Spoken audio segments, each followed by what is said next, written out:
Avant de commencer, si tu aimes le football, les analyses sans filtre et les débats passionnés autour des plus grands joueurs du monde, pense à liker, partager et t'abonner. Ça soutient énormément ce type de contenu. L'arrivée de Kylian Mbappé au Real Madrid a été présentée comme l'un des plus grands tournants du football moderne. Pendant des années, son transfert a alimenté les rumeurs, les fantasmes, les frustrations, jusqu'à devenir une réalité. Pourtant, quelques mois après son installation dans la capitale espagnole, un constat commence à circuler, parfois brutal, souvent exagéré. Mbappé n'a toujours pas remporté de titre majeur avec le Real. Pas de la Liga, pas de UEFA Champions League. Et dans un club où seule la victoire compte, cela suffit à déclencher des critiques virulentes, notamment de la part des supporters les plus exigeants. Mais derrière ce constat froid, il y a une réalité bien plus complexe. Le poids du maillot du Real Madrid. Le Real Madrid n'est pas un club comme les autres. C'est une institution où l'histoire écrase le présent. Chaque joueur qui arrive est immédiatement comparé aux légendes. Cristiano Ronaldo, Zinedine Zidane ou encore Raúl González. Dans ce contexte, Mbappé n'est pas simplement attendu comme un grand joueur. Il est comme le joueur qui doit faire gagner la Ligue des Champions. Et c'est là que le problème commence. Car dans l'esprit de nombreux supporters madrilènes, l'équation est simple.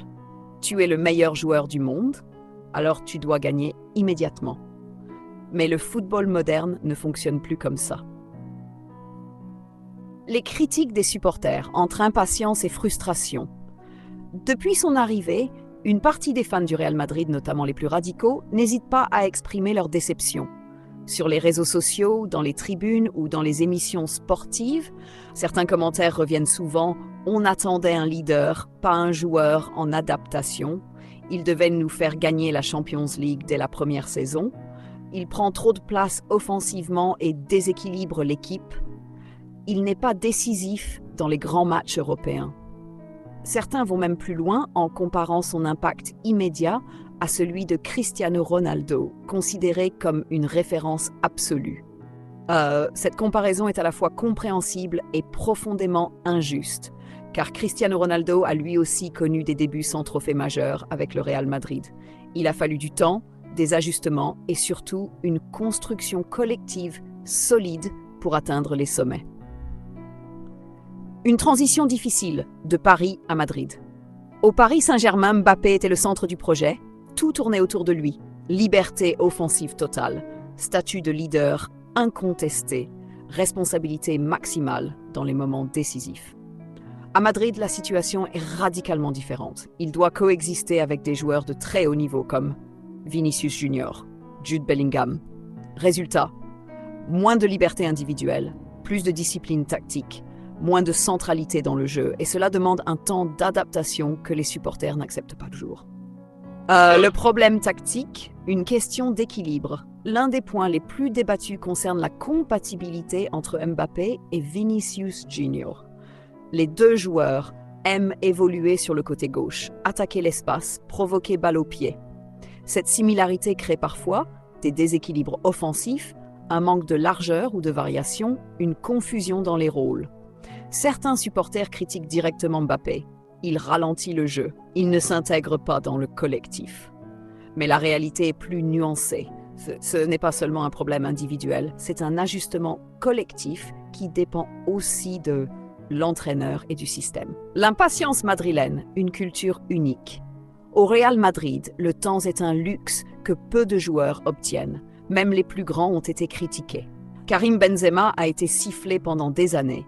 Luka Modric a été élu pire recrue de Liga lors de sa première saison. Et pourtant, ces joueurs sont devenus des légendes du club.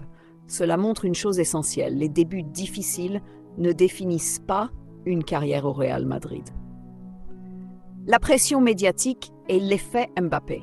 Mbappé n'est pas un joueur normal, il est une superstar mondiale. Chaque match est analysé, chaque geste est scruté, chaque performance est jugée de manière extrême. Quand il marque, c'est normal, c'est Mbappé. Quand il ne marque pas, il est en train de décevoir. Cette pression constante crée un climat où la moindre contre-performance devient une crise. L'absence de titre. Un vrai problème? Oui, mais pas comme on le pense. Ne pas gagner immédiatement la Ligue des Champions ne signifie pas que le projet est un échec. Le Real Madrid a lui-même connu des périodes sans titre majeur européen, malgré des équipes incroyables. La vérité est simple. Gagner la Champions League dépend de nombreux facteurs. Tirage, forme, blessure, arbitrage.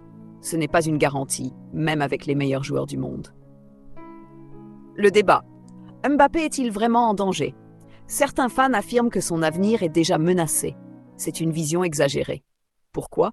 Le Real Madrid a investi énormément sur lui. 2. Il reste l'un des meilleurs joueurs du monde. 3. Son potentiel marketing et sportif est énorme. Mais attention, la patience a des limites à Madrid.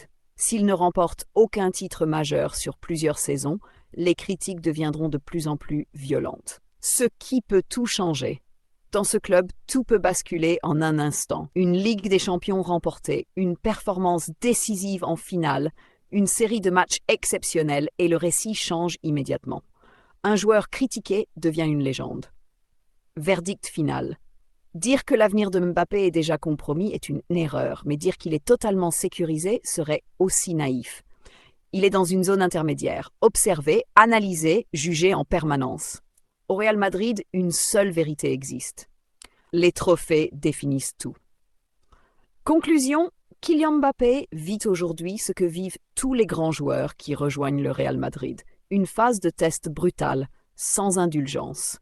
Les critiques des supporters, parfois excessives, font partie de cette culture. Elles ne signifient pas forcément un rejet, mais plutôt une exigence extrême. Le vrai jugement ne se fera pas maintenant. Il se fera dans les grands moments. En Ligue des Champions, dans les matchs décisifs, dans les titres remportés. Et si Mbappé réussit à répondre présent, alors toutes les critiques actuelles disparaîtront aussi vite qu'elles sont apparues. Si tu veux d'autres analyses longues et sans filtre sur le football mondial, n'oublie pas de liker et partager. Ça fait vraiment la différence.